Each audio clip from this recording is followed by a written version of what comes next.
My name is Melissa Leonard. I am the CMA product manager here at Glyme.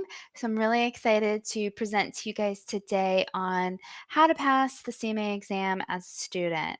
Um, Now, I know usually have candidates from all over the place watching these. So if you want in the chat to just kind of say maybe where you're from, I'm here in Gainesville, Florida. So it is 6 p.m. Eastern time. So I know that it's probably a little bit of different times for everyone joining us. So thanks for taking the time out of your day or your evening. But I do like to kind of hear and see where people are from. Briefly, just to kind of go over a little bit of what we're going to be going over today. Again, this webinar is really designed for CMA candidates and students who are looking to take the CMA exam, and even maybe some who haven't yet decided if it's the route that they want to pursue and kind of need a little bit of information about why they should take it and what they need to do to get started as well. I see there's some people joining us from Philippines and India, so thanks. I know it's early for some of you. Um, and then, so we'll go over kind of the what is the CMA, why you should take the exam. Then we'll go into kind of the steps of becoming a CMA, followed by an overview of the exam and what to expect from the CMA exam. And then finally, we'll go into really how to get started and discuss a basic study plan for students. So, as I mentioned, I'm the CMA product manager here at Glyme, and I have been working with CMA candidates for almost 16 years now. So I feel really fortunate and blessed to be able to present to you guys on this topic. I feel very passionate about the CMA exam and how it can help you in your careers as you move forward, as you're getting ready to, kind of leave college and go into the real world, so to speak. All right, so let's go ahead and just get started here. What is the CMA? So, the CMA is a professional certification. It's specifically designed for accounting professionals to demonstrate their knowledge and skills in the areas of managerial accounting and financial management. So, CMAs are responsible for the overall financial management of the company and consistently advise on corporate spending, budgeting, and financial planning. The other great thing about the CMA is that it is a globally recognized certification, and it provides accountants with daily skills heavily used in the private industry, including positions such as chief executive officer, finance manager, and vice president of finance. The skills that are acquired through the CMA can also assist in public accounting. It helps you to understand how to better help your corporate clients that you are advising there at the firm. So, as you'll learn, it can also really help set you apart from all the other students coming out of college. So, for those who do know that they want to go into public accounting, the CMA is still a great opportunity for you to, one, set yourself apart, but also really it will be useful for you as you're going into that setting. So, as I mentioned, it's globally recognized. So, it is a global designation and can provide a global passport, really allowing you to work for and with multinational companies. It also, because of the nature of the CMA and the types of companies you can find yourself working for, you really have an opportunity to work for a wide variety of types of businesses. So, anything from manufacturing companies to medical and insurance companies, technology companies. It's really an opportunity to be able to really work in so many different facets of the accounting and finance industry. So you'll find that it really does kind of provide you with that open door to be able to move around and to really find that where you want to be in the accounting and financial management role. And actually, in an upcoming panel that the IMA is hosting, they're going to have some young professionals who decided to pursue the CMA, and they'll be kind of going over their experience. And they are from companies like KPMG, Tesla, and comments from that. from that panel?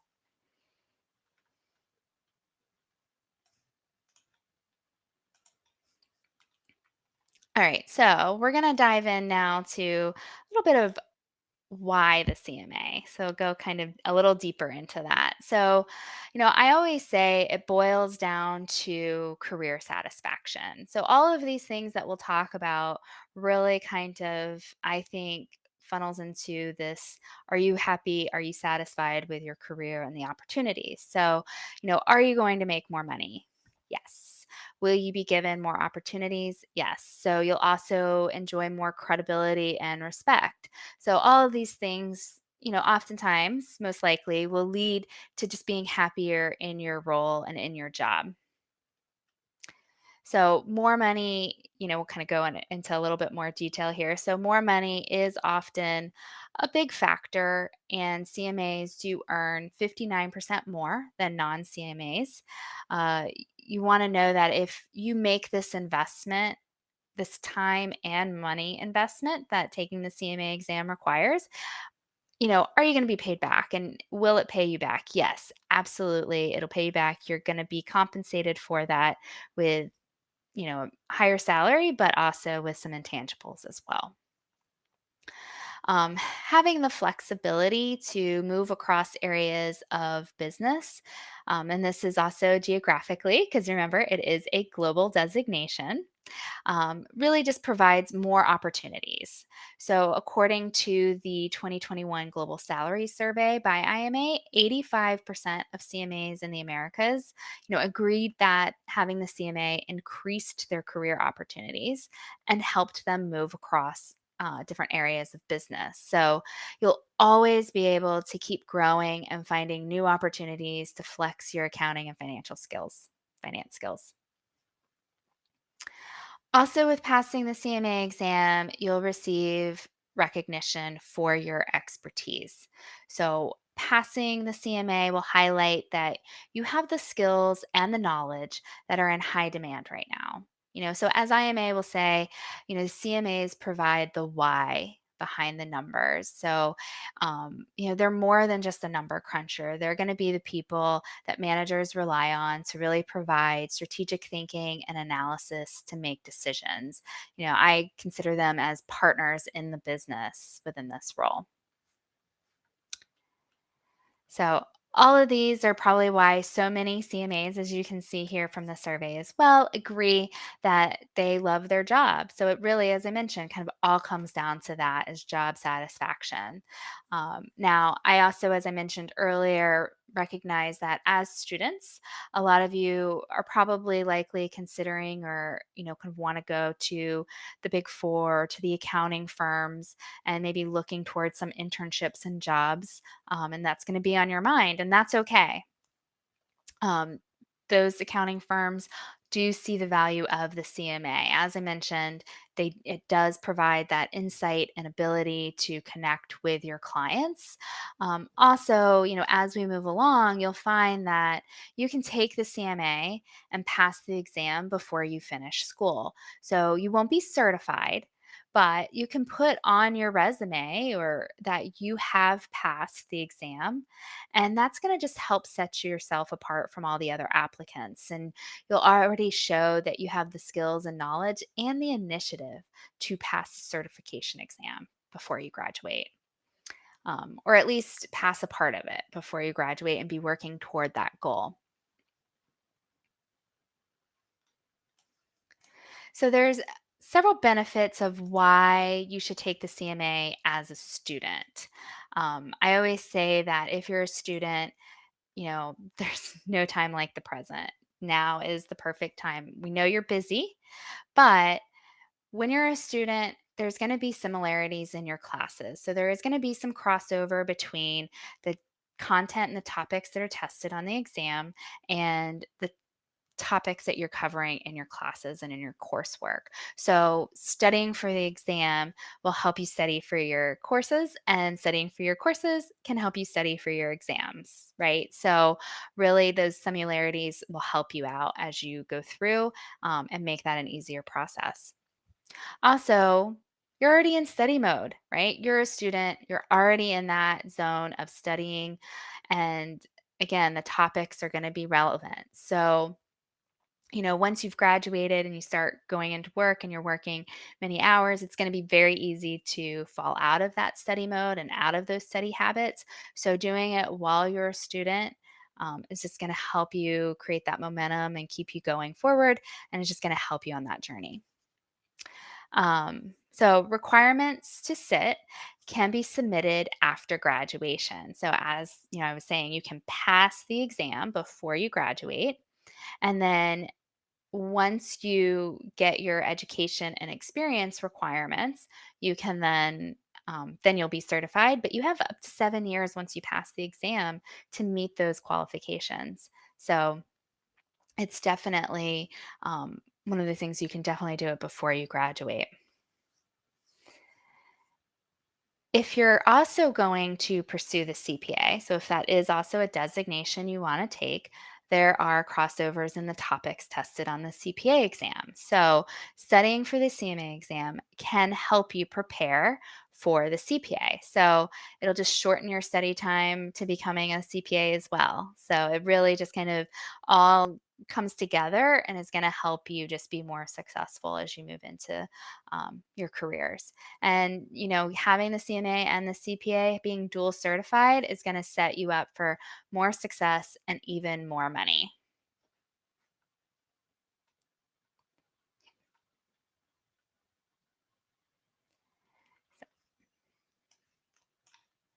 Moving right along. So there's even more reasons why you should take it as a CMA. So you can see here, as a student preparing for the CMA, there are ways to benefit from significant savings for students. As a student, you'll get discounts on fees from IMA and also on CMA study materials. So this isn't on the slide, but I'll kind of go through here. Right now, between now and the end of February, for the membership fee, it would be $39. And then you have your entrance fee, which would be $188. And then per part for the exam is $311. And this is for students. And so that total is $849. Now, on March 1st, fees are going up slightly. Um, Membership will be $45, entrance $210, and then $345 per part for a total of $945. So for students, the application fee is also waived for the membership application fee. But this is compare, and that is, it's a lot of money still, but again, it's going to pay you back. You're going to get a return on that investment. But let's compare it to professionals where they're going to pay more because you get those savings as a student. Before March 1st, professionals are going to pay about $1,300 compared to that $849 for students. So you do want to take advantage of those discounts as a student before you graduate. And then on study materials, there's always discounts available for students on study materials. Gleim always gives our best discounts to students. So there's going to always be a 20% discount, but sometimes there could be some differing discounts there for students. Another way to save is through the IMA scholarship program. So they have a great program for students where a college or university can nominate students to get the membership, entrance, and exam registration fees paid for. And then you get your choice of a review course, and Gleim is proud to be a participant in this program and offer review course materials to those scholarship recipients. So, if you're interested in receiving the scholarship, if you're still kind of in that early stage process, ask your professor about this opportunity, and your professor can nominate you for that scholarship. Another opportunity to save, this isn't on fees, but it is on study materials, is Gleim has a campus rep program. And so, with a commitment of around 20 hours a semester, for a whole semester, you could earn a free premium review system. So, there is also that opportunity as a Gleim campus rep. So, there's many different ways that you can save as a student. And so I just wanted to make sure that while we're talking about this investment in time and all the different rewards that you can get, there's also these benefits as well of to take it as a student. You want to make sure you save as much as you can. We're accountants, so take advantage of those savings when and where you're able to. But just to kind of recap, too, as we previously discussed, as a CMA, you're going to earn more money and you'll be able to really set yourself up for success. So, between the savings that you're going to receive as a student and these benefits of the salary and more money that you'll make, you're really going to see a big ROI on passing the exam as a student. So, it's well worth the effort. All right, so now we're going to kind of just go over into the steps. So, for those of you that are kind of already in the process, I think we're going to kind of get into a little bit more of maybe where you're at and what you need to know to kind of keep moving forward. So, the steps to becoming a CMA, first you're going to join the IMA. So, in order to take the exam and then to maintain your certification, you do have to be a member of IMA. But again, as I mentioned, joining it as a student, you do get savings. But there's also a lot of benefits that come with your membership, and it's going to be networking with peers, staying on top of trends that affect your industry, taking advantage of professional development opportunities. You'll also be able to enjoy discounts. To educational programs offered through IMA, and then also access to some additional resources like job announcements and newsletters and those type of things that they've created for members specifically. Um, so again, just by joining the IMA, even as a student, prior to sitting for the exam, there's some benefits to that as well. So once you've joined the IMA, then you'll pay the CMA certification entrance fee. This enters you into the CMA program. And now, once you've entered the program and paid this fee, you'll have 3 years to pass both parts of the CMA exam. And then, once you've paid that, you'll then register for the CMA exam, and you can register one part at a time. And when you're registering, you're going to register for the testing window for which you want to sit for the exam. And we'll talk a little bit more about testing windows and kind of that strategy in a little bit. The next step would be to study for the exam. And that's a very important step, and that you do want to make sure that you have a solid study plan as you begin that process and studying for the exam, to really make sure that you're able to pass that on your first try. And then I talked about this scholarship. I just kind of wanted to re-mention it here because applying for the scholarship, if you're interested, reach out to your professor. But again, these fees that you have to do, like in the steps, are part of that scholarship opportunity for you.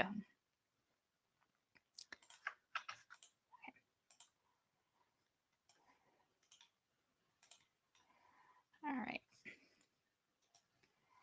So the CMA exam is a two-part exam. So we've kind of discussed the why and how to becoming a CMA as far as those steps, as basic steps. So we're going to go a little bit into what is the exam and what you should expect from the experience of taking and passing this exam.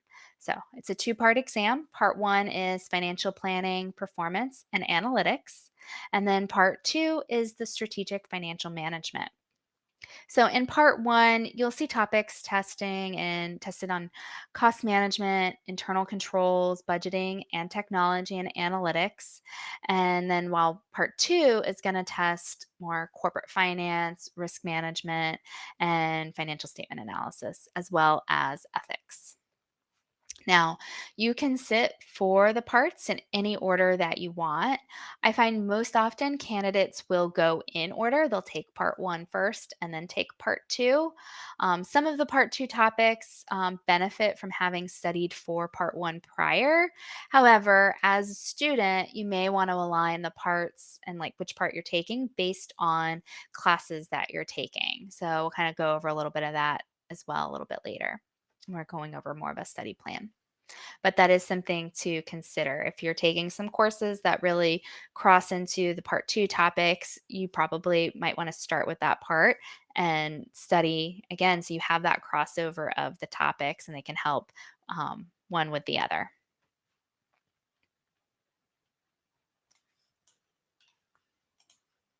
So on the CMA exam, there are two types of questions, multiple choice questions and essays. So each exam features 100 multiple choice questions and two essay questions with essay scenarios containing 4 to 7 questions each. So you must answer at least 50% of the multiple choice questions correctly in order to move on to the essays. And then the essays require you to provide written responses to prompts and perform calculations. Now, you can get partial credit for your responses. So, but this does not mean that if you move on to the essays that you automatically will pass. There is still grading. That just means you have to get that at least 50% correct in order to move on, or else likely not going to pass, right? So the essays are graded manually, and your score is based on a scale of 0 to 500 with 360 as the passing score. So again, the scores are converted to the scaled score. Because of the essays being graded, you don't find out right away if you pass or fail when you take the exam. You'll receive your score report within 6 weeks of the last day of the month in which you sat. So, this means that if you take the exam this month, you'll receive your scores approximately 6 weeks from February 28th. So, about mid April.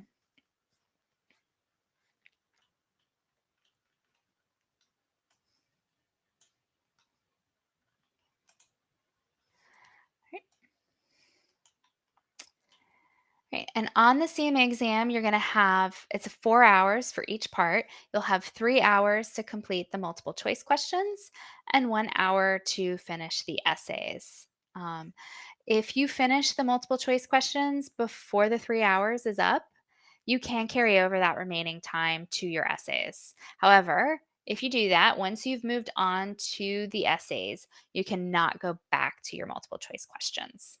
So just keep that in mind.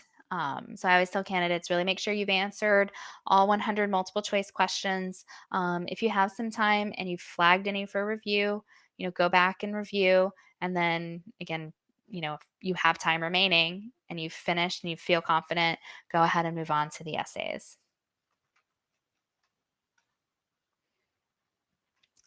There are 3 annual testing windows to sit for the exam.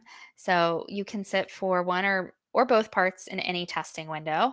But I will say if you're going to take 2 parts in one testing window, spread them out so that you're not taking them back to back. You know, for instance, so the testing windows are January, February, May, June, and September, October. So if you wanted to take two in one testing window, try to do like one kind of at the beginning of May and then one at the end of June. So spread them out and don't sit for them back to back.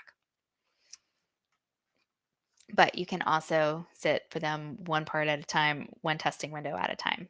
Absolutely. Like I said, you have 3 years to pass both parts of the exam once you pay that entrance fee. So you don't need to rush to take them both, in one testing window. However, when you're prepared, go ahead and take them so that way you can, get past and get done sooner. The exam is administered by Prometric, and this historically has been in person at Prometric testing centers. They're all over the world. These testing centers do offer other exams as well. I always like to remind candidates of that. So, you do want to try and schedule your exams as early as you can to ensure a convenient date, time, and location. For me personally, when I took um, took the exam, I needed to reschedule my exam, so I had to kind of do a scheduling of an exam part kind of late in the process, and I wasn't able to get a convenient time or date at the place here where I live. So I had to drive an hour and a half to take my exam, which just kind of added additional stress. I was like in a place I was unfamiliar with.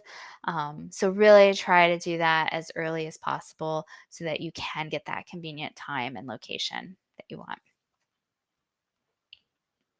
Now, ICMA did just recently announce that they are now offering remote testing through Prometrics Pro Proctor. This allows you to take the exam from your home. However, there are some specific requirements that you need to be considerate of and take into consideration as you decide if that is what you want to do. You have to have special requirements with your computer, with the setup. Like you're gonna have a completely clear space, and you have to make sure it's a quiet place with no interruptions. So there are some things that you do have to like take care of and meet, and really make sure you have a good, solid internet connection. So I'd say this is an option for anyone who is struggling to find a testing center near them that's available. But I am a big proponent of if you can, go to the testing center.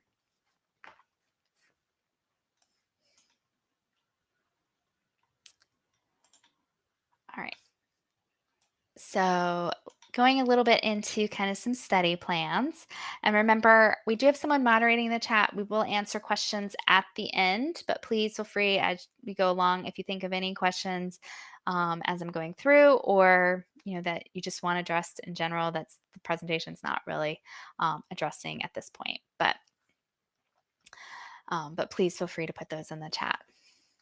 Right. So for study plans, um, typically, and this is going to be an average for candidates. So, again, as students kind of studying some of these topics in school, you might find that maybe you don't need to study as much, or maybe you have to study a little bit more. This is an average. So, don't be discouraged by these numbers exactly, but I think it's good to kind of give that average of where candidates are at. So, it's definitely doable to take both parts and pass them within 1 year, and study on average about 170 hours for part one and then 130 hours for part two. I recommend that candidates try to study a minimum of 10 to 12 weeks, or I'm sorry, 10 to 12 hours per week.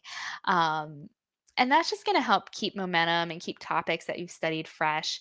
If you only study for a few hours or a big block of hours on one day, and then you don't pick it back up until later in the week, it's just a little bit harder. You have to kind of spend some of that time catching up and remembering what you studied, you know, several days before. So, really making sure that you have some consistent study. It's okay to take days off, but to have that consistent study and really kind of keeping your momentum as you go through.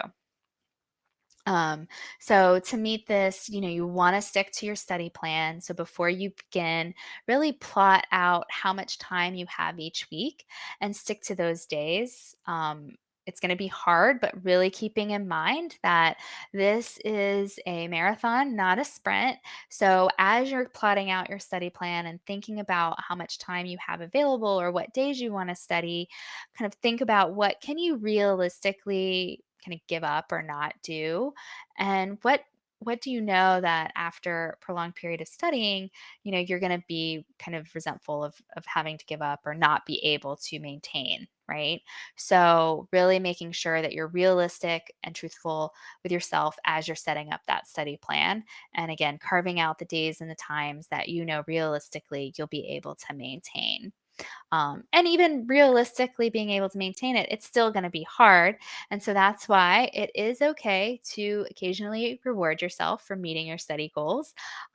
So whether it's you've had a kind of exceptionally rough week making those goals and you need to give yourself a little bit bigger of a reward, or maybe you've just done like 2 weeks in a row of like really maintaining everything, or you've made a goal of where you wanted to be in your studies as far as what study unit to be through.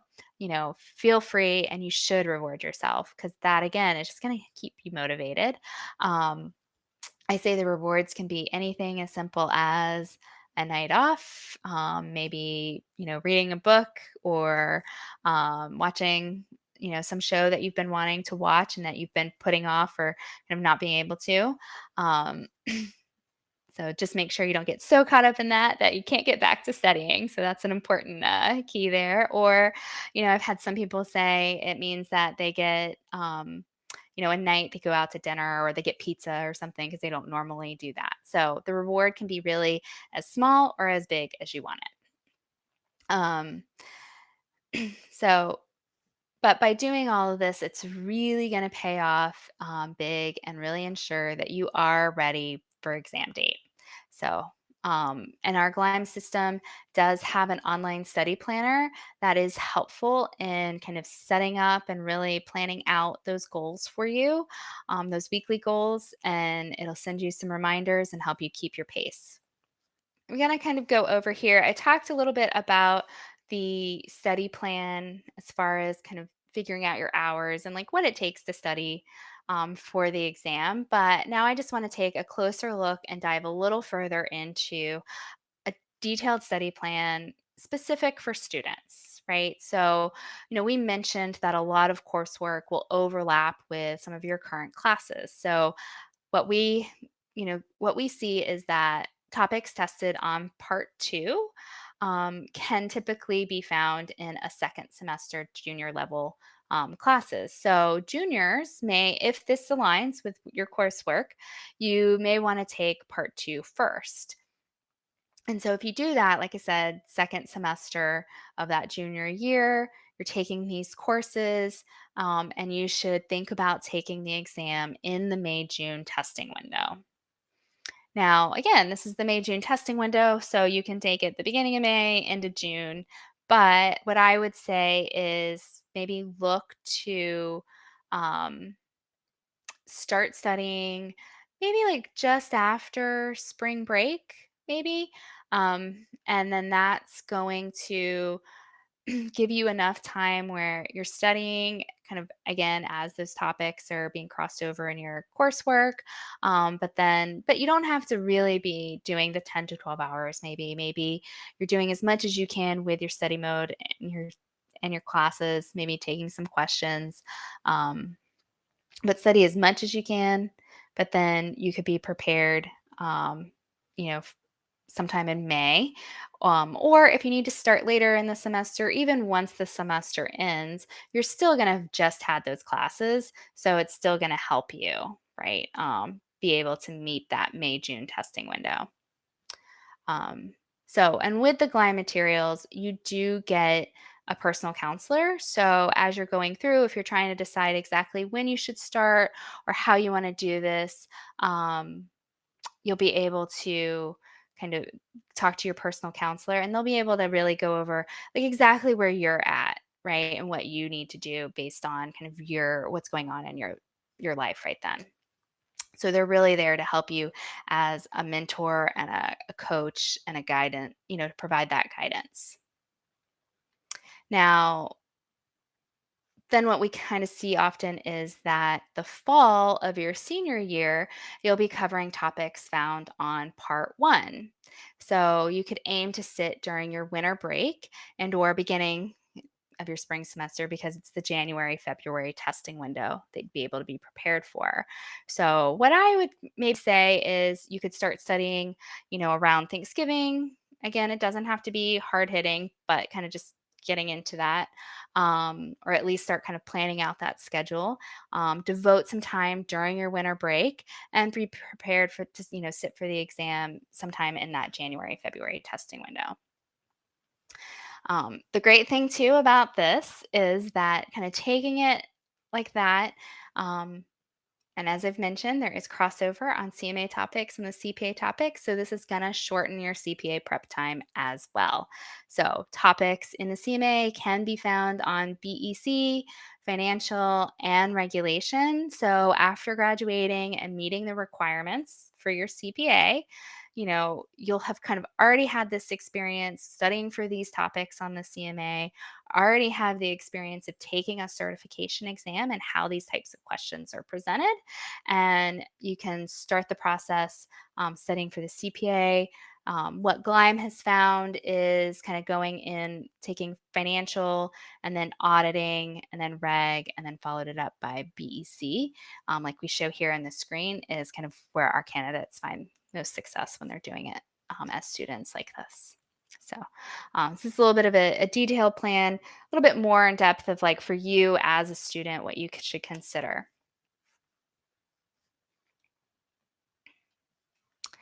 All right. So I talked a little bit as we went through about like how Gleim can help you prepare for the CMA exam.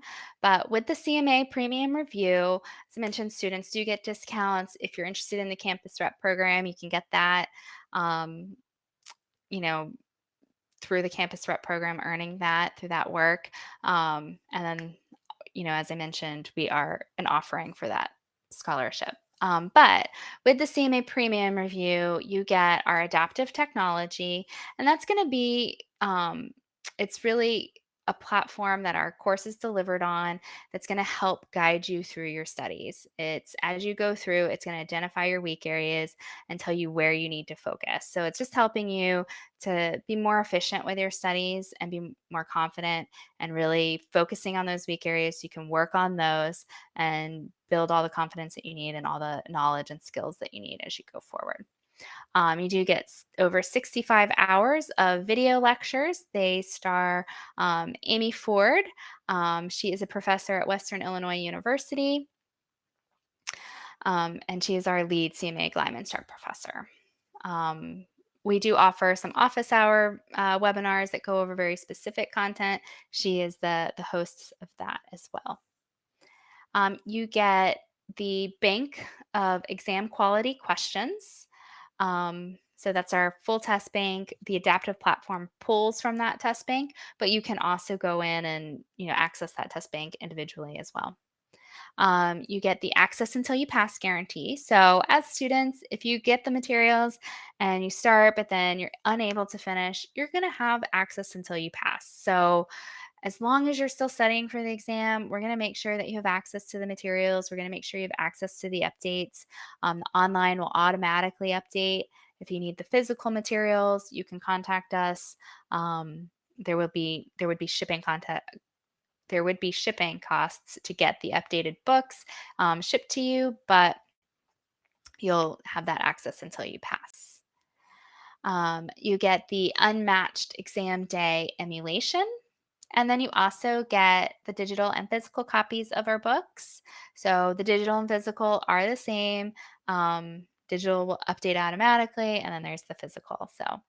And then you get support from our personal counselor. So I talked a little bit about them, but just to kind of go over a little bit more, is they really are experts in how to prepare for the exam, doing the study plans, how to set up your study plans. They're very knowledgeable in the processes of registering for exams and getting those scheduled. So they're really there to provide that mentorship and help that you need to just kind of all of just all of the study process. There's a lot of stuff that you have to consider when you're trying to come up with your study plan. They will help you make sure that you are studying the most effectively for you.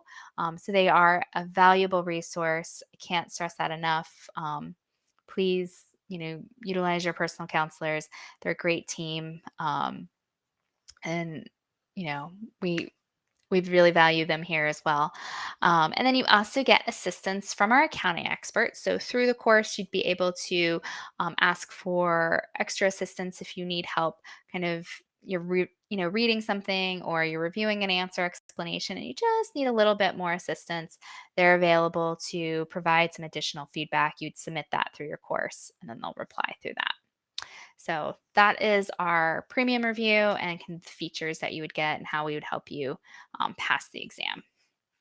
Thank you, everyone. Have a great evening. Or for those that are joining us really early in their morning, I think it was 7 a.m. for some, have a great rest of your day. Again, thanks, everyone, and best of luck on your CMA journey.